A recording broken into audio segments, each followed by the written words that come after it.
इस जंग का एक फ़ायदा तो पक्का हुआ है कि मिडिल ईस्ट का कौन सा मुल्क कितने गहरे पानी में है, इसकी पोल खुल गई है।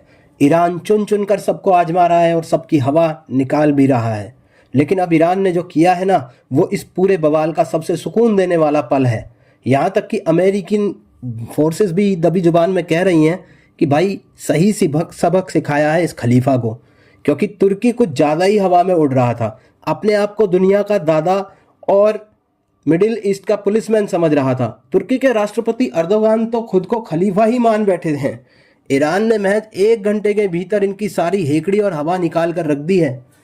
शायद आपको याद होगा, युद्ध के शुरुआती दिनों में ईरान की एक मिसाइल जो इजराइल के लिए छोड़ी गई थी, गलती से तुर्की की सरहद में जा गिरी।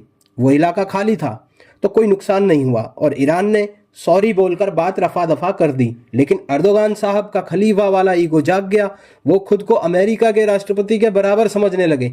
अभी 2 दिन पहले ही उन्होंने ईरान को एक गीदड़ भभकी दी कि हमें वो अरब देश मत समझना जिन पर तुम जब चाहो ड्रोन और मिसाइल दाग देते हो। हम तुर्की हैं, तुर्की। अगर आंख उठाकर भी देखा ना तो होश ठिकाने लगा देंगे। बस ईरान को ये बात चुभ गई। ईरान ने कल ही इनका पक्का इलाज कर दिया। अपनी स्क्रीन पर देखिए, ईरान ने सिर्फ एक मिसाइल छोड़ी, महज ये दिखाने के लिए कि तुर्की की असल औकात क्या है। ये मिसाइल बड़े आराम से तुर्की की सीमा लांघ गई, काफ़ी अंदर तक घुसी। वो तो भला हो वहाँ मौजूद अमेरिकी बेस का जिसके एयर डिफेंस सिस्टम ने इसे मार गिराया। अब आप सोचेंगे कि मिसाइल गिर गई तो फिर बेइज्जती कैसी। यही तो असली खेल है दोस्तों। तुर्की के पास खुद का तगड़ा सुरक्षा तंत्र होने का दावा है।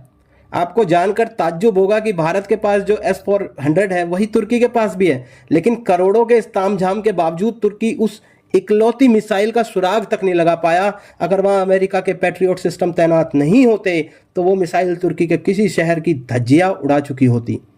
ईरान ने बिना कुछ कहे कड़ा संदेश दे दिया कि तुम्हारी इतनी भी बिसात नहीं कि खुद के दम पर एक मिसाइल रोक सको।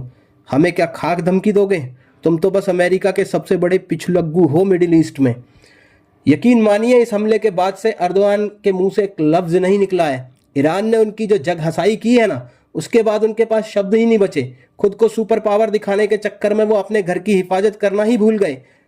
आज सच तो ये है कि अगर ईरान अरब देशों की तरह तुर्की पर भी 100-200 ड्रोन एक साथ छोड़ दे तो इनकी हालत पतली हो जाएगी। ये संभल नहीं पाएंगे। यही वजह है कि दुनिया के कई देश इस बात से बहुत खुश हैं, क्योंकि तुर्की अपनी हैसियत से बाहर जाकर बोलता है। कभी ग्रीस को डराना, कभी भारत के खिलाफ पाकिस्तान को ड्रोन दे देना युद्ध में, तो कभी आर्मेनिया को युद्ध की धमकी देना।